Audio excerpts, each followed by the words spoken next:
Mitai Doty Walker, it's Zophic, coming at you today with a bit of a different video. I know I've only made Smite videos until now, but I'm also a huge fan of Survivor, and me and my friend are actually going to end up watching all of the seasons of Survivor, so I wanted to make some Survivor videos, and I wanted to make a review for every season. So this is actually going to be my review for Survivor China. So I'm actually going to start by going over every contestant, and depending on who it is how much time I'll spend on them, and I'm going to go over them in boot order. So first, you have Steve Chicken Morris. And for a first boot, he's probably one of the most famous first boots ever, and that's mostly because of his "damn" at Tribal Council, which is probably the best reaction to getting voted out anyone's ever had. I mean, you also have that reaction from Michaela in Millennials vs. Gen X, but I mean, other than that, what really rivals this? Uh, he was a bad player. He had blatant flaws, but he's definitely just interesting and pretty entertaining. So, moving on. Next up, you have Ashley Mazzaro, and she was kind of just a dead fish out there. She really didn't do much. She got sick. I'm pretty sure she threw up. And I mean, there was a wrestling challenge she competed in, and she is a wrestler, but even there, she really didn't do much. Like, she didn't suck, but just nothing good came out of her other than her arguing with Dave Loco. But then again, pretty much everyone argued with Dave Loco. Next up, you have Leslie. And Leslie, there's so much content in this show with her showing that she's a religious person. But you will hear her say multiple times, "I am not a religious person, but I do have a relationship with Christ." If you weren't a religious person, you wouldn't be doing half the things you're doing in this season. So me and my friend thought that was hilarious. And another pretty bad player, like, she's a really nice lady, but she ends up getting voted out because she gets stolen by the other tribe, and then when she comes back to her camp, she just makes it way too obvious that she made good relationships with the other tribe, which obviously you wouldn't want your own tribe to know that you're pretty friendly with everyone on the other tribe as well. Next up, we got my boy Dave Loco, one of the craziest Survivor players of all time. Man gets naked at a challenge. Will do anything for an advantage. I mean, when you're up against James in a challenge, you gotta do something crazy like get naked. So I do give him those kind of props. And he was a big workhorse at camp, but he stepped up to be the leader, and then he was bad at being the leader. Being the leader is actually a position that pays off in my mind. It's just you have to be a good leader, like a great leader. Not even a good leader. You have to be a great leader, and not many people are great leaders, so that's why most of the time it ends up just getting you voted out. But this guy was very entertaining. He got in a fight with Sharia. He got in a fight with Ashley. So I definitely am a fan of Dave Loco. Now we have Aaron. Aaron is one of those people that a lot of people like to say got robbed. And it's true. He got completely screwed by the twist. The twist being you're able to kind of switch up the tribe. It's kind of like a weird version of the tribe swap where each tribe got to pick two people from the other tribe to steal. And so each tribe switched two people up. And so basically the obvious strategy to do this, which is employed by the players, is to pick their two strongest members and then throw the next challenges and just vote them out. That way, the people that they stole from you don't get voted out because they're not going to tribal council, whereas you are going to tribal council, so you get to vote the people that you stole from them, which in a way actually preserves your numbers. So it completely benefits you to throw challenges. So he really did get robbed. He did seem to be a pretty decent player. He was a better leader than Dave. He did step up to be a leader just like Dave. I think there were some moments that they showed in the show where he was kind of getting in a little bit of a fight with somebody, but he definitely seemed like he'd be one of those players that would make it far and kind of seem like a golden boy, but would ultimately get outsmarted. I don't think he had the brains to win this game, but he did seem to be pretty sociable and be good at challenges, so he wasn't a terrible player. Sharia, the opposite of Dave Loco. She did nothing around camp, and that actually annoyed people, but she was a lot more likable than Dave Loco. I don't think she was the most likable person. Like, she was stupid enough to get in fights, but people did seem to like her and actually kind of excuse her for not doing that much around camp, especially since she was actually good in challenges, which is what she would say. She would say that she was preserving her energy for challenges, which is a strategy, but I don't think that's a strategy you want to do before the merge. You can do that once the merge hits, where it's a more individual game, maybe. So, all in all, she wasn't a very good player. I don't think she had the strategic chops either. So, yeah, she was a pretty bad player, but she wasn't a terrible player. Time for some Jamie Dugan. She's married to Eric, the guy on this season. So that's cool. It's one of the few Survivor couples that actually ended up working out in the real world. So that's cool. And in terms of her actually in the game, she does come off as one of those dumb blondes, but that's pretty surface level. Like, if you look deeper, she was actually a pretty decent player. I definitely think her and PG were making some good strategic plays, or at least thinking strategically together. She did check in James's bag and find the idol, but she didn't look at it to where it actually said that it was a hidden immunity idol. So she thought the other plaques might also be an idol. So she did kind of go out pretty embarrassingly playing a fake idol, thinking that it might have been real. But I mean, at least she did all that, right? Like, she's actually a pretty decent player. Like, she honestly might be the best player we've talked about so far, which, I mean, you know, that just kind of goes to show that's why she made it to the merge. She's the first member of the jury this season. Time for the man, the myth, the legend himself, John Robert, one of the best members of the cast this season. He's just wildly entertaining. He is such a character. He said that his strategy this season was to basically not be lazy and not do too much around the camp, and then kind of come around later on in the game to make it look even better when he finally did start doing stuff. Which we heard about the strategy, but we never really saw the strategy employed other than the first part. So it kind of just made him look pretty bad. I mean, people do talk about how he just sleeps all day in the shelter. And he does deliver a lot of other entertaining moments. Like, my favorite John Robert moment is when he's in the water with James and they're talking about who to vote out. Like, they're talking about Courtney, and Todd and Courtney can literally hear them. And you just get to see the awesomeness of Todd and Courtney's reactions. It makes it so funny. It's such a funny moment. And you also get the famous line of John Robert, "What's better than $1 million? $1 million and some ass." Which, the fact that they're talking about Courtney and she heard it, especially since he has no ass, it's just wonderful.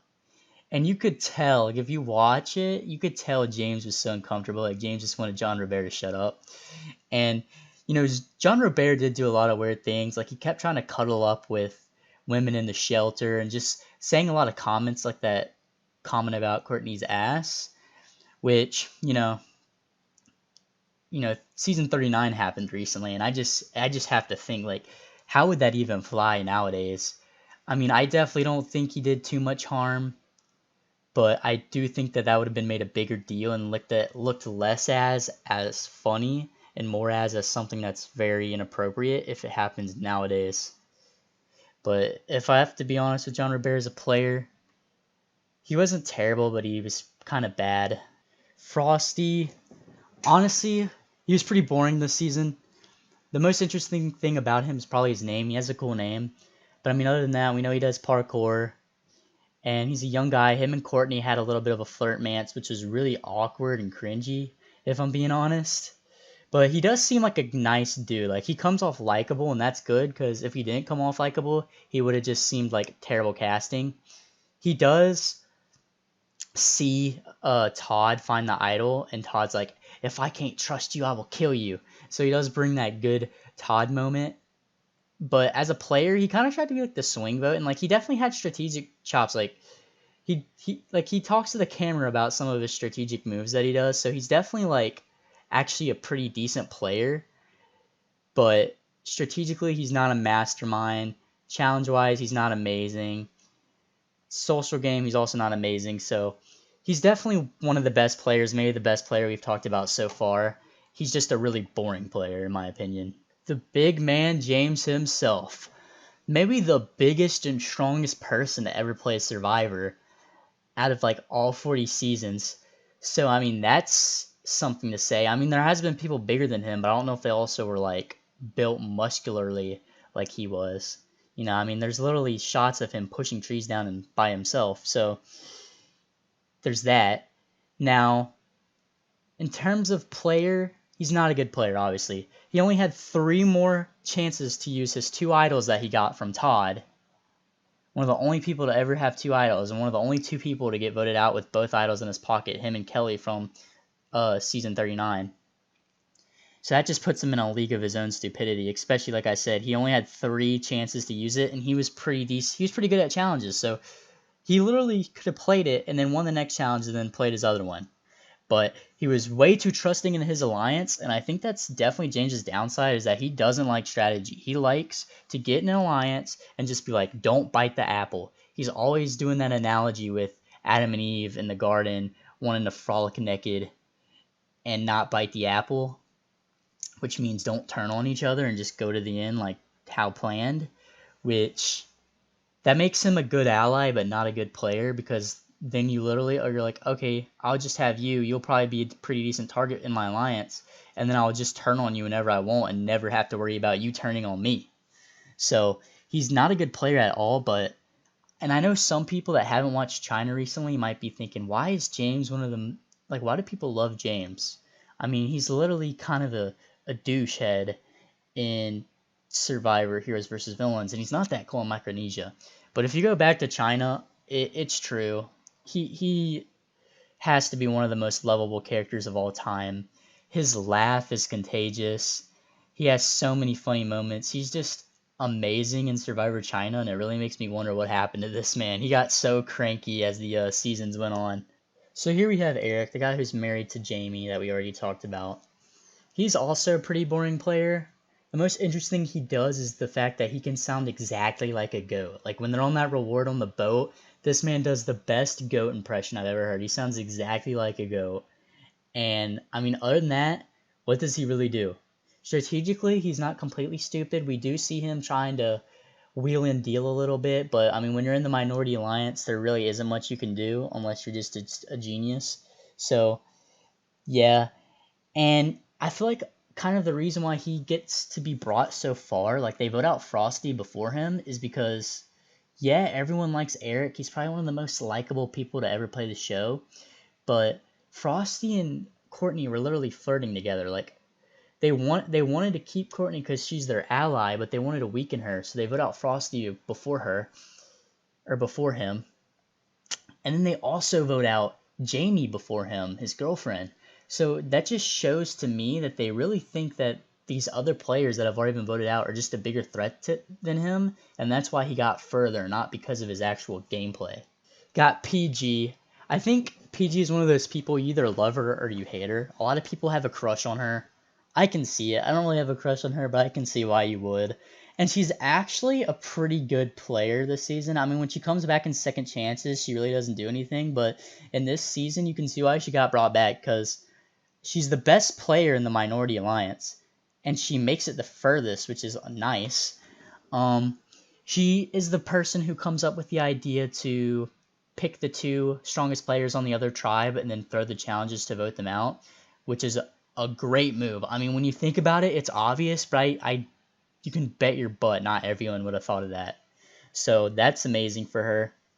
She fights really hard, but she gets really angry and mad, and that gets her in a fight with James, and she just rubs people the wrong way. So her social game, I mean, people in her alliance like her, but outside of her alliance, she just doesn't talk to people the correct way. So her social game is definitely her weakest point, and she's not that good in challenges either. So really all she had going for her was her strategic game, and so I really think that's why she doesn't seem like a top tier player. But I mean, go back and watch China. PG's a pretty good player. Here we have Lunch Lady Denise. You can't talk about Lunch Lady Denise without talking about the fact that she's not even a lunch lady at all. So, and a lot of people probably don't know this, but basically, she asked to be turned into a custodian at the school she worked at before she went on Survivor. But then she went on Survivor and told everybody that she was still a lunch lady. And then at the end, when the reunion happens, she says that she actually got turned into a custodian not by choice, but because when she was a lunch lady, she was too distracting for all the kids because all the kids would say hey to her. And so it was actually like a demotion thing just for being popular. And because of this story, Mark Burnett actually offered to give her money. But then the school board came out and said that, no, she was a custodian before she even went out there. And so I'm pretty sure she felt bad because I'm pretty sure it's kind of obvious she was trying to pull one over on the show. So she didn't end up accepting the money, if I remember correctly. And that's crazy because she seems like a really nice lady. And this is something really devious to do. And that is such a scandal. That is crazy. But, as a player, she's actually a terrible player. She has a good social game and a good work ethic. James loved her. James said he would have a crush on her if she was younger or he was older, which is kind of weird considering she has a really ugly haircut. That's pretty mean, but okay. And yeah, she's just a terrible player. She had no strategic chops. There's moves she could have made that she just didn't make. She was fine getting voted out in the spot she got voted out in. 13th voted out, 7th jury member. So, there's not much to say to her other than she was just a pawn in this game. Time for the 3 finalists. So, first up we have Amanda. Now, Amanda, she's good at challenges. She wins multiple immunities this season. And she's also really good strategically. She's Todd's right-hand woman. They made a lot of their strategic decisions together. And it really was her main idea to vote out James. It was more her than Todd. Todd was more scared to do it, which, honestly, that's kind of obvious because if James played an idol, Todd was the one who was more in trouble than Amanda. He could have went home. But, even socially, she's a pretty decent player. She's not... Social game might be her weakest thing, though. You had her make some bad moves. Like Denise, she lied to Denise and told Denise she wasn't going to vote her out. And then Denise at Tribal Council mentioned that. And then Amanda was like, actually, I said this.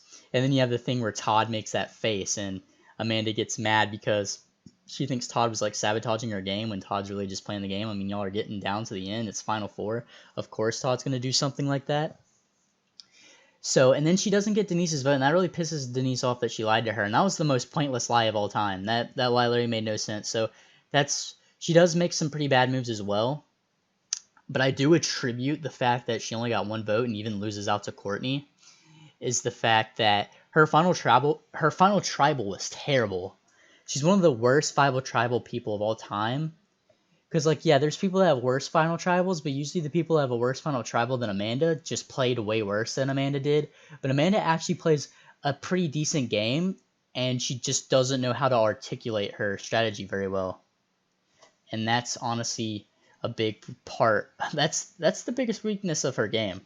Moving on to the runner-up, we have Courtney Yates. And let's be honest, Courtney would have been voted out a long time ago and just have been completely useless in this game if it weren't for Todd and Amanda. She's a young person. She has such a explosive personality to where she's another person where you either love her or you hate her, because she'll even admit herself that she can be a bitch. She says some really bad comments about Denise, about how she doesn't deserve money because she sucks at life, and she gets in fights with John Robert. And she's a really emotional player. She wants Todd and Amanda to vote out John Robert, even though it doesn't benefit their alliance. And she actually gets mad at them and says she's not even their friend because they don't do it. So strategically, she's terrible. Challenge-wise, she's horrible. She couldn't even chop through rope with a machete. That being said, she does win 1 immunity challenge, so you have to give her props for that. But it's an immunity challenge where you just sit on a thing and you can't fall off. And I think that challenge really did favor small people, because I'm pretty sure the small people all made it to the end there. So you can't really give her too much credit for that. And then, yeah, socially, even socially, like I said, you either love her or you hate her. So there's really no parts of her game that are great. And for that, you really can't even say that she deserved to beat Amanda. I think we only got 2 votes because it was from Denise and James. And Denise and James, they don't like liars. They don't like people who bite the apple. And who's the least responsible for biting the apple out of Todd, Amanda, and Courtney? Who lied the least and told it like it is more? Courtney. So she literally just got 2 votes for being honest, which that's not what Survivor's about. It's definitely tactical to be honest at times. You don't want to lie all the time, but you know, we can't sit here and lie and say Courtney played a great game. She played a terrible game. But in terms of just entertainment, she is one of the most entertaining people. She made me laugh multiple times. She can go too far sometimes. Anytime Courtney's on a season, though, I'm not mad. I love seeing her play. So there is that. And finally, we have the cheeky, devilish bastard himself, Todd Herzog, the winner of Survivor China. Wins in a 4-2-1 vote. And this guy, honestly, I'm just going to say it straight up, I'm pretty sure he's a top 10 winner of all time. I mean, you know, people don't like to give the older winners credit because they didn't have to play as hard, but that's just not true. That's just, you know, an older game, you play it differently. You still have to play just as hard, just in a different way. You know, you have to play slower in the older games or you'll get voted out. So for his time, I think he played a pretty decently close to perfect game. What I love that he did at the reunion was he talked about how, you know, he says he needs a right-hand man. He puts his hand on Amanda. Then he says he needs someone who's smaller than him, so he's not ever the weakest. Puts his hand on Courtney. Then he says he needed to be aligned with the big guy, so he wasn't always the strongest either. Puts his hand on James. And that is such a good strategy in my opinion. And I love how he articulated it. And it just goes to show, like, the fact that he was able to say his strategy like that and just what his strategy was in general. Like, I don't know, if that doesn't say a good player, I don't know what does. And the great thing about that is that the other players knew he was a great player too. Like, Amanda aligned with him because she wanted to be with someone like herself. And then you have John Robert going up to him like the first day and saying, yo, I know you're the sneaky one. And John Robert also said that if he gets betrayed, he's not going to blame it on Amanda. He's going to blame it on Todd because, you know, Todd has more control and he's going to make sure Todd doesn't win. Then also, like, you have multiple times in the season where people are like, yep, Todd's the liar. He lies about everything. Todd's the sneaky one. Todd's this, Todd's that. And he still makes it to the end. You can't talk about Todd's strategic game without talking about his plan that dealt with giving James both the immunity idols. So along with the twist where 2 tribes could steal 2 members or swap 2 members, there was a twist where, as a bonus for winning reward challenges, the tribe that won the reward challenge would get to kidnap a member from the losing tribe, where they would live at the winning tribe's camp until the next immunity challenge. And so Todd's tribe won that, and they stole back James for a little bit. And then Todd, for some reason, the person that would get stolen would receive a container with the clue to the hidden immunity idol, and they would have to give it to one of the winning tribe members. And everyone kept picking Todd, so Todd kept getting clues, and he was eventually able to figure out that the idol was on that plaque and on that doorway thing. And so he finds the idol, and he comes up with the plan to give the idol to James. Then when James goes back to the other tribe, the tribe that was throwing challenges to try to get him voted out, they had already done it to Aaron. He's like, James, just throw the challenge with them, and then when you go to tribal council, just play the idol and get one of them voted out. Now, this was at a point when the other tribe, PG and Jamie, didn't want to throw challenges anymore. They actually kind of wanted to see if they could work with James, which is probably the dumbest thing ever. James would never work with him, but for some reason they thought James would work with him. And so they're actually trying to win at this point. So James is the only one trying to throw it. And because of this, and Denise just sucking at Eat and Balut, they weren't able to actually have this plan come to fruition. But it was a good plan. It was very smart, and it just shows how devious Todd can be and how outside the box he can think. But the problem with this plan is that and I don't see people really talking about this, is that the idol is in the same spot on both camps. So by giving his camp's idol to James, James just went back to the other camp and got the other idol, and then he had two. Whereas Todd could have kept that idol at his camp for himself and just told James, yo, the idol's going to be in the same spot at your camp, so there, go get your idol and do this plan. So I definitely think that was a major flaw in this plan for Todd, and that really could have come back to bite him, but it didn't. And I'm just not going to hold that much against him, but I do want to bring that up because I think most people are just thinking this was just a perfect plan that just got ruined by Denise, and I don't really think this was a perfect plan. Now, challenge-wise, Todd was pretty good. He came close to winning a few immunities, I think, but he didn't win any. But he definitely wasn't no slouch. He was no Courtney Yates, but again, he wasn't no James Clement. Socially, I think he's kind of underrated. I definitely think he had a better social game than Amanda and Courtney. Like I said early on, everyone was coming to him to give him the immunity idol clues. On top of that, he seemed to be the epicenter of his alliance. It seemed like everyone in his alliance, their closest person was him. We also just really didn't see much of anyone talking bad about Todd. We just mostly saw good content coming from people talking about Todd, other than the fact that he was sneaky. And we got many great moments coming from Todd. Todd's a lot like Courtney. Like, he does a lot of Courtney-ish things. Like, he says, bitch, and stuff like that. And it's pretty funny. Todd's an entertaining winner. He's just likable all around at the same time as just straight up being a good player. So he's definitely one of my favorite winners. So now I'm quickly going to just go through the few things that I remember that were not so great about Todd's game. Again, he was pretty good at challenges, but he wasn't a challenge beast. And then socially, I said there is pretty much no talk about Todd being a bad person or anything, or just unlikable things about Todd. But, you know, he did piss off Courtney by voting out Sharia over Jean Robert.